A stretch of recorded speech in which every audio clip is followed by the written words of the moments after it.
The Secret Garden by Frances Hodgson Burnett. Chapter 21. Ben Weatherstaff. One of the strange things about living in the world is that it is only now and then one is quite sure one is going to live for ever and ever and ever. One knows it sometimes when one gets up at the tender, solemn dawn time and goes out and stands alone and throws one's head far back, and looks up and watches the pale sky slowly changing and flushing, and marvelous unknown things happening, until the east almost makes one cry out, and one's heart stands still at the strange, unchanging majesty of the rising of the sun, which has been happening every morning for thousands and thousands and thousands of years. One knows it then for a moment or so, and one knows it some time when one stands by oneself in a wood at sunset, and the mysterious deep gold stillness slanting through and under the branches seems to be saying slowly again and again something one cannot quite hear, however much one tries. Then sometimes the immense quiet of the dark blue at night, with millions of stars waiting and watching, makes one sure, and sometimes a sound of far-off music makes it true, and sometimes a look in someone's eyes. And it was like that with Colin when he first saw and heard and felt the springtime inside the 4 high walls of a hidden garden. That afternoon the whole world seemed to devote itself to being perfect and radiantly beautiful and kind to one boy. Perhaps out of pure heavenly goodness the spring came and crowned everything it possibly could into that one place. More than once Dickon paused in what he was doing and stood still, with a sort of growing wonder in his eyes, shaking his head softly. It is gradely," he said. "I'm 12 going on 13, and there's a lot o' afternoons in 13 years, but seems to me like I never seed one as gradely as this 'ere." "Aye, it is a gradely one," said Mary, and she sighed for mere joy. "I'll warrant it's the gradeliest one as ever was in this world." "Does thee think," said Colin, with dreamy carefulness, "as happen it was made like this 'ere, all a purpose for me?" "My word!" cried Mary admiringly. "That there is a bit o' good Yorkshire. Th'art shapen first rate, that th'art." And delight reigned. They drew the chair under the plum-tree, which was snow-white with blossoms and musical with bees. It was like a king's canopy, a fairy king's. There were flowering cherry-trees near, and apple-trees whose buds were pink and white, and here and there one had burst wide open. Between the blossoming branches of the canopy bits of blue sky looked down, like wonderful eyes. Mary and Dickon worked a little here and there, and Colin watched them. They brought him things to look at, buds which were opening, buds which were tight closed, bits of twig whose leaves were just showing green, the feather of a woodpecker which had dropped on the grass, the empty shell of some bird early hatched. Dickon pushed the chair slowly round and round the garden, stopping every other moment to let him look at wonders springing out of the earth or trailing down from trees. It was like being taken in state round the country of a magic king and queen, and shown all the mysterious riches it contained. "I wonder if we shall see the robin," said Colin. "Thou'll see him often enow after a bit," answered Dickon. "When the eggs hatches out, the little chap he'll be kep' so busy it'll make his head swim. Thou'll see him flyin' backward and for'ard, carryin' worms nigh as big as himself, and that much noise goin' on in the nest when he gets there, as fair flusters him so as he scarce knows which big mouth to drop the first piece in. And gapin' beaks and squawks on every side. Mother says as when she sees the work a robin has to do to keep them gapin' beaks filled, she feels like she was a lady with nothin' to do. She says she's seen the little chaps when it seemed like the sweat must be droppin' off 'em, though folk can't see it."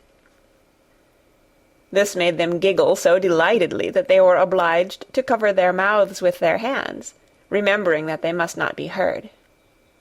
Colin had been instructed as to the law of whispers and low voices several days before. He liked the mysteriousness of it, and did his best, but in the midst of excited enjoyment it is rather difficult never to laugh above a whisper. Every moment of the afternoon was full of new things, and every hour the sunshine grew more golden. The wheeled chair had been drawn back under the canopy, and Dickon had sat down on the grass, and had just drawn out his pipe, when Colin saw something he had not had time to notice before. "That's a very old tree over there, isn't it?" he said. Dickon looked across the grass at the tree, and Mary looked, and there was a brief moment of stillness. "Yes," answered Dickon after it, and his low voice had a very gentle sound. Mary gazed at the tree and thought. "The branches are quite grey, and there's not a single leaf anywhere," Colin went on. "It's quite dead, isn't it?" "Aye," admitted Dickon, "but them roses as has climbed all over it will near hide every bit o' the dead wood when they're full o' leaves and flowers. It won't look dead then. It'll be the prettiest of all."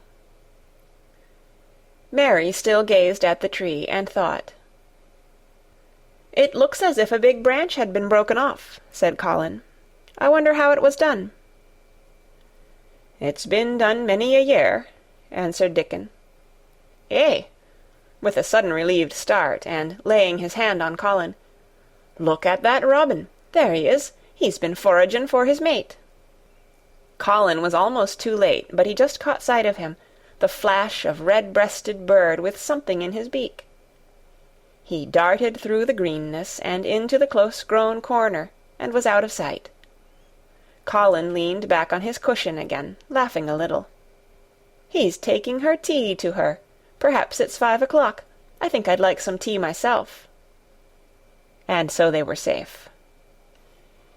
"It was magic which sent the robin," said Mary secretly to Dickon afterward. "I know it was magic." For both she and Dickon had been afraid Colin might ask something about the tree whose branch had broken off 10 years ago, and they had talked it over together, and Dickon had stood and rubbed his head in a troubled way. "We mun look as if it wasn't no different from the other trees," he had said. "We couldn't never tell him how it broke, poor lad. If he says anything about it, we mun try to look cheerful." "Aye, that we mun," had answered Mary. But she had not felt as if she looked cheerful when she gazed at the tree. She wondered and wondered in those few moments if there was any reality in that other thing Dickon had said. He had gone on rubbing his rust-red hair in a puzzled way, but a nice comforted look had begun to grow in his blue eyes. "Mrs. Craven was a very lovely young lady," he had gone on rather hesitatingly. "An' mother, she thinks maybe she's about Misselthwaite many a time looking after Mester Colin, same as all mothers do when they are took out o' the world. They have to come back, th'a sees. Happen she's been in the garden, and happen it was her set us to work, and told us to bring him here." Mary had thought he meant something about magic. She was a great believer in magic. Secretly she quite believed that Dickon worked magic, of course good magic, on everything near him, and that was why people liked him so much, and wild creatures knew he was their friend.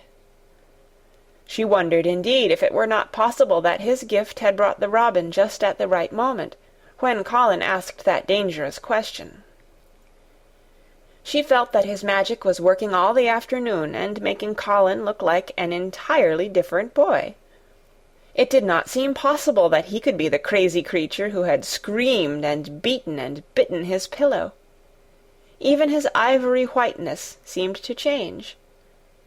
The faint glow of color which had shone on his face and neck and hands when he first got inside the garden never really quite died away. He looked as if he were made of flesh instead of ivory or wax. They saw the robin carry food to his mate 2 or 3 times, and it was so suggestive of afternoon tea that Colin felt they must have some. "Go and make one of the men-servants bring some in a basket to the rhododendron walk," he said, "and then you and Dickon can bring it here." It was an agreeable idea, easily carried out, and when the white cloth was spread upon the grass, with hot tea and buttered toast and crumpets, a delightfully hungry meal was eaten, and several birds on domestic errands paused to inquire what was going on, and were led into investigating crumbs with great activity. Nut and Shell whisked up trees with pieces of cake, and Soot took the entire half of a buttered crumpet into a corner, and pecked at, and examined, and turned it over, and made hoarse remarks about it, until he decided to swallow it all joyfully in one gulp. The afternoon was dragging towards its mellow hour. The sun was deepening the gold of its lances, the bees were going home, and the birds were flying past less often. Dickon and Mary were sitting on the grass, the tea-basket was repacked, ready to be taken back to the house, and Colin was lying against his cushions with his heavy locks pushed back from his forehead, and his face looking quite a natural colour. "I don't want this afternoon to go," he said, "but I shall come back tomorrow, and the day after, and the day after, and the day after." "You'll get plenty of fresh air, won't you?" said Mary. "I'm going to get nothing else," he answered. "I've seen the spring now, and I'm going to see the summer. I'm going to see everything grow here. I'm going to grow here myself." "That thou will," said Dickon. "Us'll have thee walking about here and digging same as other folk afore long." Colin flushed tremendously. "Walk?" he said. "Dig? Shall I?" Dickon's glance at him was delicately cautious. Neither he nor Mary had ever asked if anything was the matter with his legs. "For sure thou will," he said stoutly. "Thou's got legs o' thine own, same as other folks." Mary was rather frightened until she heard Colin's answer. "Nothing really ails them," he said, "but they are so thin and weak, they shake so that I'm afraid to try to stand on them." Both Mary and Dickon drew a relieved breath. "When thou stops being afraid, thou'lt stand on 'em," Dickon said with renewed cheer. "And thou'lt stop being afraid in a bit." "I shall?" said Colin, and he lay still as if he were wondering about things. They were really very quiet for a little while. The sun was dropping lower.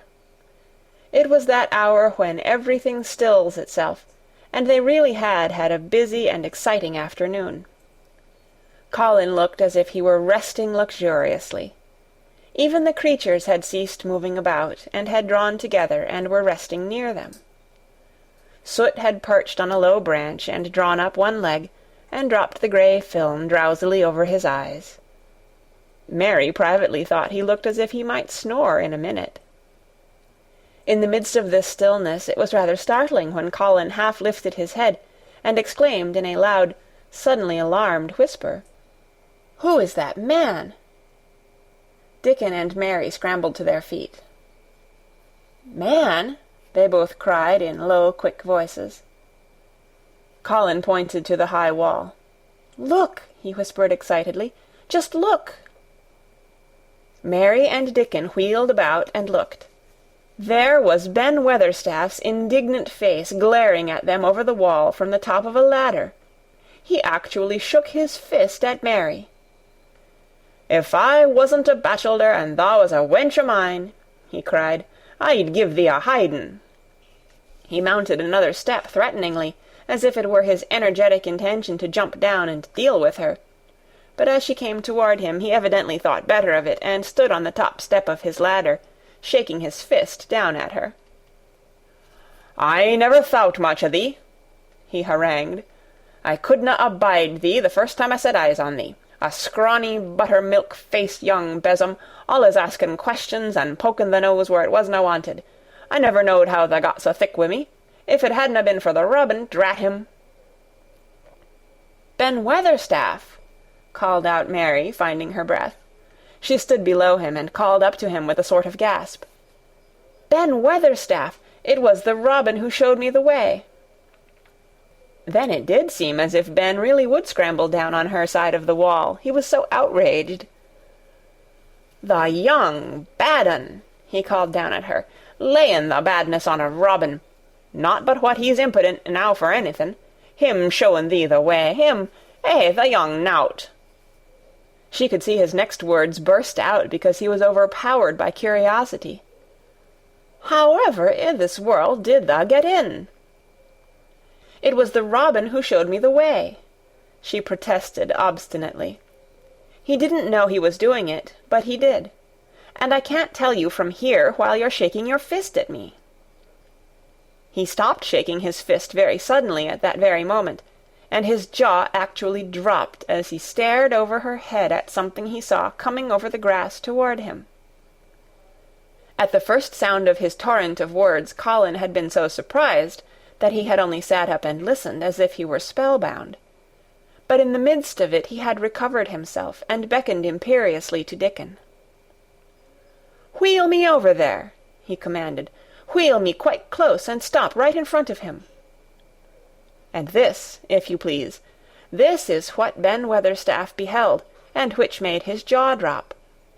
A wheeled chair with luxurious cushions and robes which came toward him looking rather like some sort of state coach, because a young Rajah leaned back in it with royal command in his great black-rimmed eyes, and a thin white hand extended haughtily toward him. And it stopped right under Ben Weatherstaff's nose. It was really no wonder his mouth dropped open. "Do you know who I am?" demanded the Rajah. How Ben Weatherstaff stared! His red old eyes fixed themselves on what was before him as if he were seeing a ghost.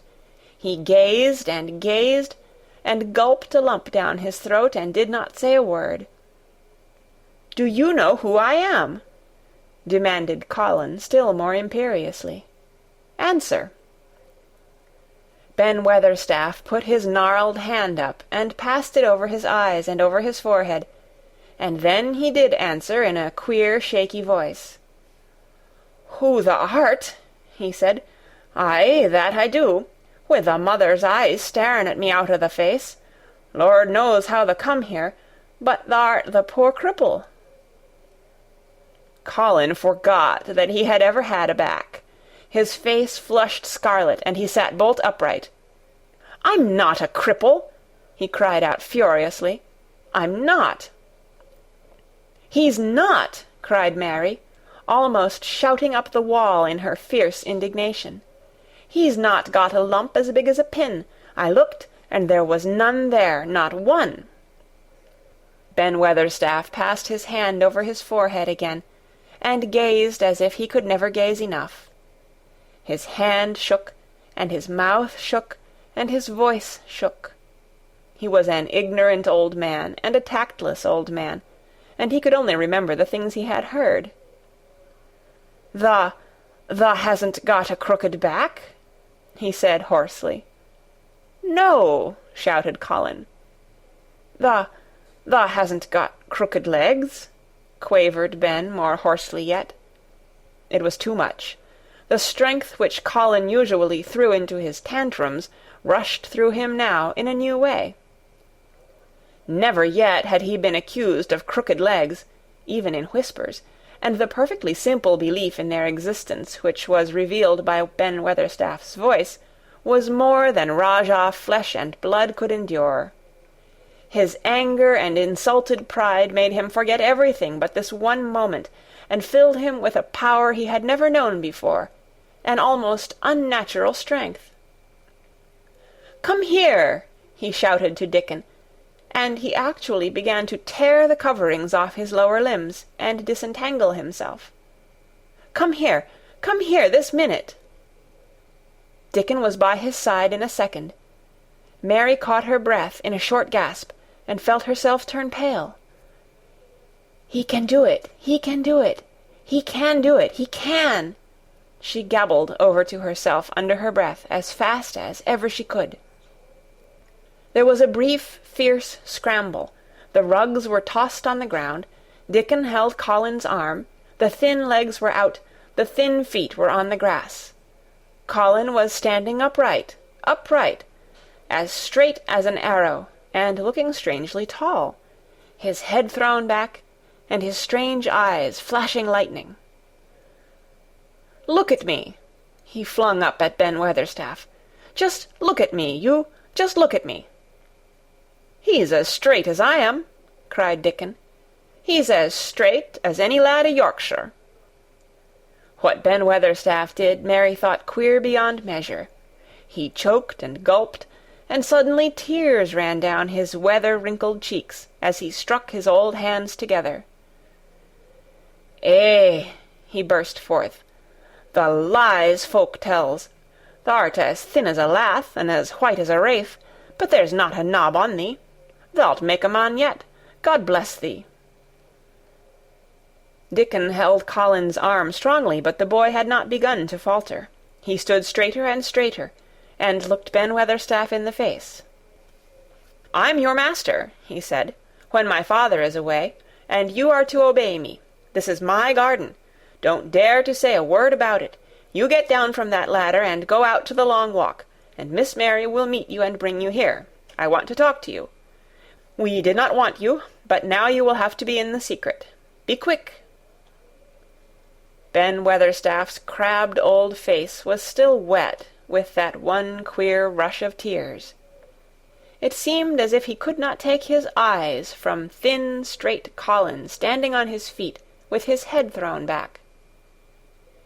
"Eh, lad," he almost whispered. "Eh, my lad."